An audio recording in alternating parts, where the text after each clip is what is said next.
Most people think generational wealth is built through giant salaries, lucky investments, or billion-dollar businesses. But if you quietly study the families that stay rich for decades, a different pattern starts to appear. They buy land, they buy buildings, then they wait. While everyone else chases faster money, real estate keeps doing something almost invisible. It turns time into power, and the scary part? Most people never notice the game being played around them. Entire cities change, neighborhoods transform, prices explode, and suddenly, one family owns half the block while another can't even afford to live where they grew up. So the real question is not, how do people get rich? It's this: how does real estate quietly create dynasties without most people realizing it's happening? The strange thing about generational wealth is that it rarely looks dramatic while it's happening. There's no viral moment, no sudden explosion, no headline saying, "A dynasty was just created here."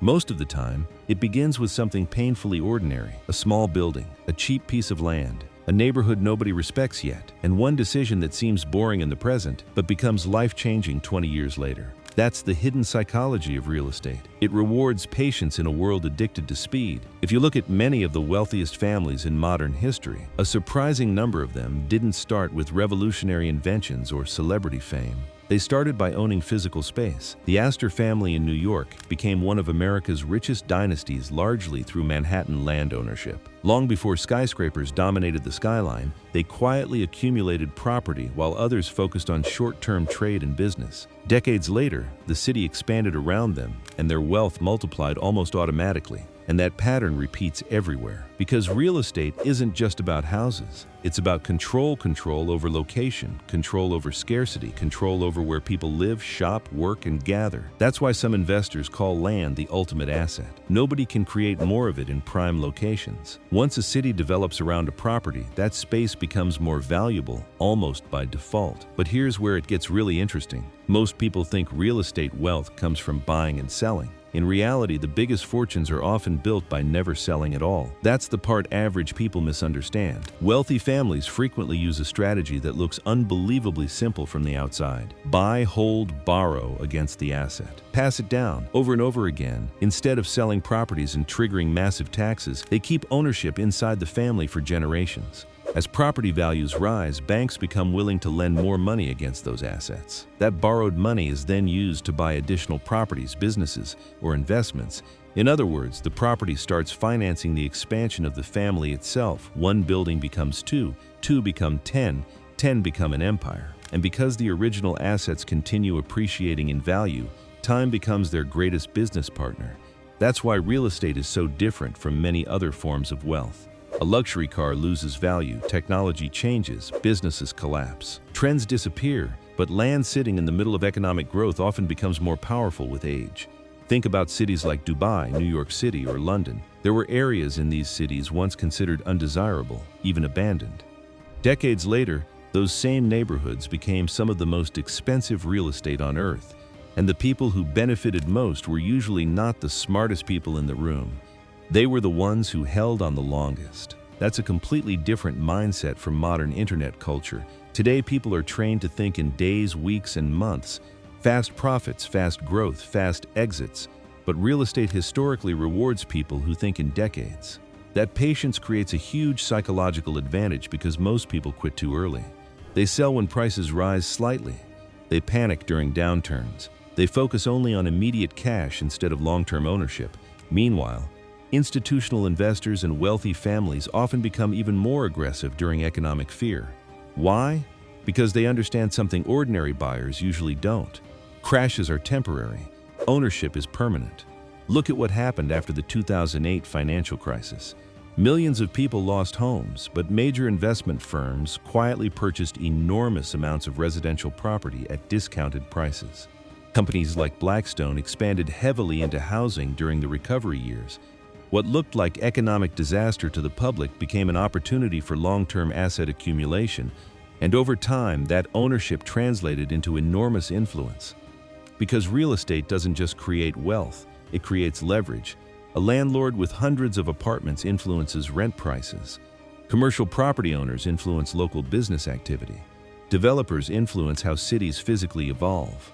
In some cases, real estate ownership becomes so powerful that it shapes politics, education, transportation, and even the identity of entire neighborhoods. That's why property has historically been tied to power in almost every civilization.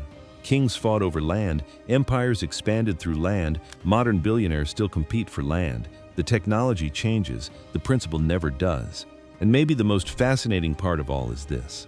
Real estate wealth often grows quietly enough that outsiders don't even recognize it until the gap becomes enormous.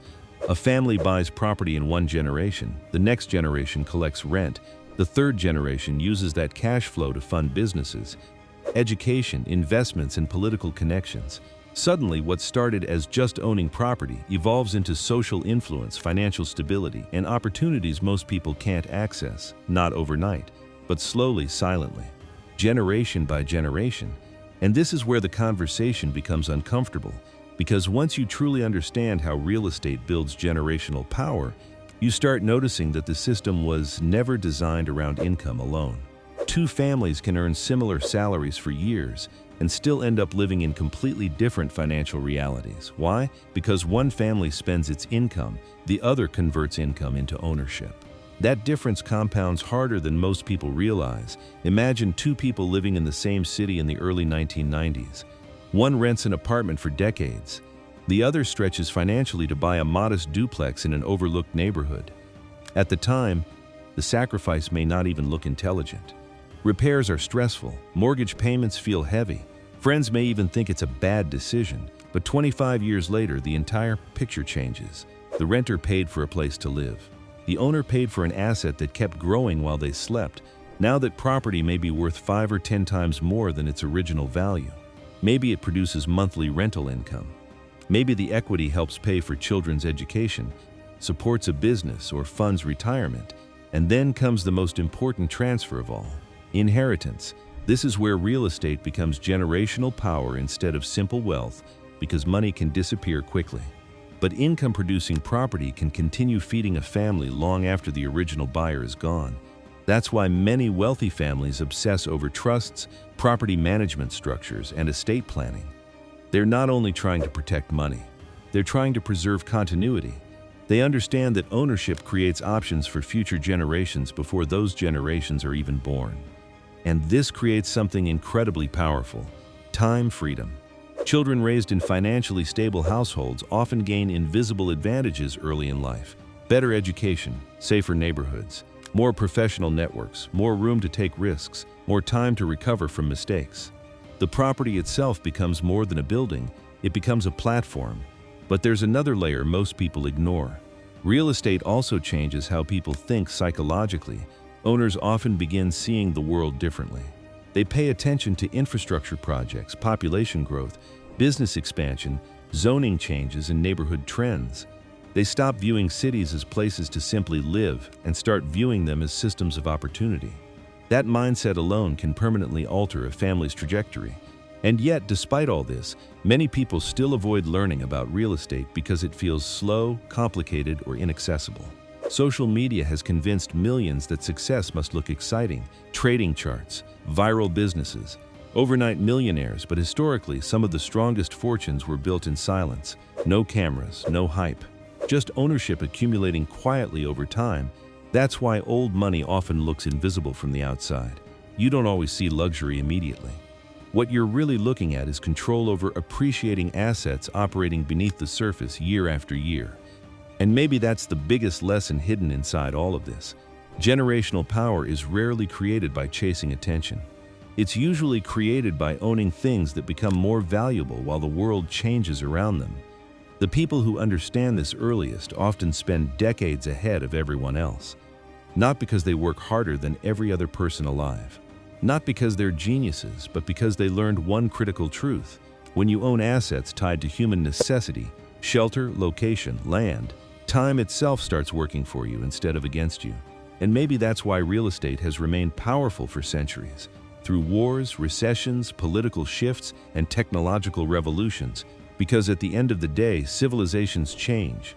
We people will always need a place to live. And now I'm curious about something. Do you think real estate is still the most powerful path to generational wealth today? Or has the modern world created new ways to build lasting power? Drop your perspective in the comments, because the answer might reveal where the next generation of dynasties will actually come from.